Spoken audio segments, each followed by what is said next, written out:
Sup guys, ito pala si Kuya Sir. So, ang video na ito ay para lang po sa aking pananawagan, no?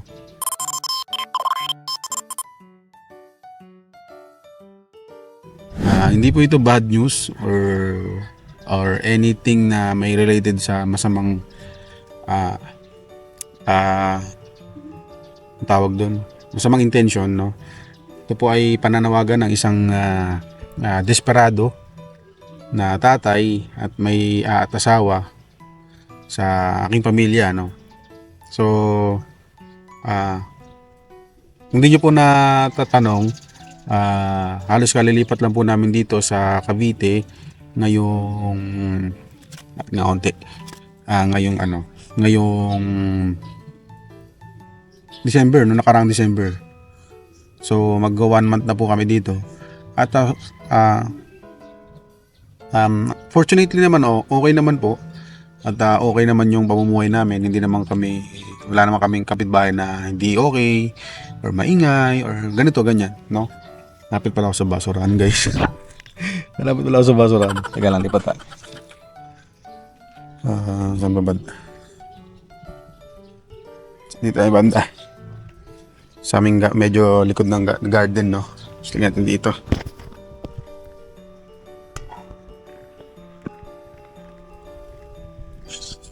May basahan pala dito. So yun guys, no? Siyempre ibang angle. So yun nga guys, gustong gusto ko pong manawagan sa inyo, sa mga may mabuting puso dyan na may nakakaalam, no? Ayusin natin. May nakakaalam na paraan para po makapag-abroad, no? Hindi nyo rin po natatanong. Ako po ay nag-try na mag-inquire sa Canada, New Zealand, ba yun? Yun nga sa Korea tsaka sa Japan. So, yun nga guys, nung nag-inquire ako sa for example sa Korea, hindi po siya libre. Yung sinasabi po nila na libre, hindi kailangan ng experience. Opo, hindi nga siya kailangan ng experience, pero you need to try to learn Hangul or yung Korean language, no? So hindi po yun mura. Ito po ay nagkakalaga ng libu-libong piso. Same goes po dun sa sa Japan, no? Sa Japanese training, no? Sa Nihongo. So kailangan din po yun ng payment para po makapag-enroll ka. So, hindi rin po siya kailangan ng experience at meron lang pong age bracket. So sa age ko po ngayon ay pasok pa naman po ako sa mga age limit, pero sa ngayon po ay hindi talaga siya papasok sa akin kasi kailangan pong magbayad ng malaki. So mamumuhunan ka talaga. Okay?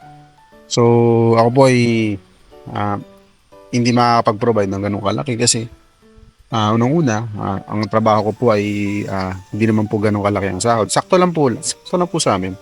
Hindi naman po kami gipit or nakukulangan sa aking sahod. Sakto lang po pang buhay sa kanila, sa pamilya. So kaya po ako nanawagan sa inyo guys, kasi gusto ko ng mag-abroad. Okay? Yun po nakikita akong malaking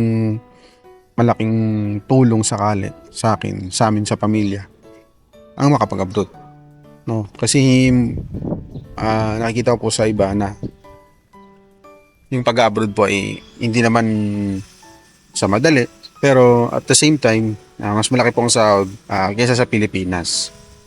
So, nag-usap na rin po kami ng misis ko niyan tungkol sa pag-abroad ko na yan, at agree naman po siya, no? So kahit pa paano, may mga anak ko naman po ay may isip na at malalaman na nila na si papa nila ay mag-abroad, no? So marami din pong kakilala na nasa abroad na, may mga kaibigan, mga dating classmates at katrabaho na nasa ibang bansa na. Pero syempre, uwing ako. So yun, balik tayo guys.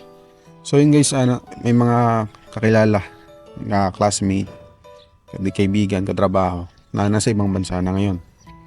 So ako po ay humingi din sa kanila ng tulong at nagtanong kung may sakali meron dyan, ay sana ma-PM nila ako para makasikaso ko yung papeles at yung mga kailangang requirements. So unfortunately, hindi po nila ako matutulungan kasi syempre sila ay katulad ko rin na nangangarap, no? So sila ay mga naghahanap lang din ng trabaho at nagkatrabaho para sa pamilya. So yung ganong pagtulong pa sa isang tao ay isang malaking trabaho para sa kanila. Kumbaga another sabi natin another gastos or another effort pa yon, no? So hindi ko na para questionin pa yon, naiintindihan ko naman yun. So ngayon po ay mananawagan na lang ako sa internet at sa inyo guys, sa mga nagsusupport sa amin sa Kuya Sir and Fam, na kung meron po kayong kakilala na maaari pong makatulong sa amin na makapag-abroad by next year or 2026 or depende po kung kailan, kung pasok pa ako sa age. So ako po ay 35 na ngayon, mag-36 na po ako ngayong 2025. So sana po pumasok pa ako sa age bracket sakali. So yun guys, sa mga makakatulong sa akin dyan, sa may mga kakilala or may source na pwede akong mag-apply yung sa legal na paraan, di ba? Sa legal lang tayo sa legal lang. Mahirap pumasok sa mga illegal eh. So sana matulungan nyo ako guys. Hindi naman po ako mamadali since wala pa naman po akong masyadong ipon sa ngayon.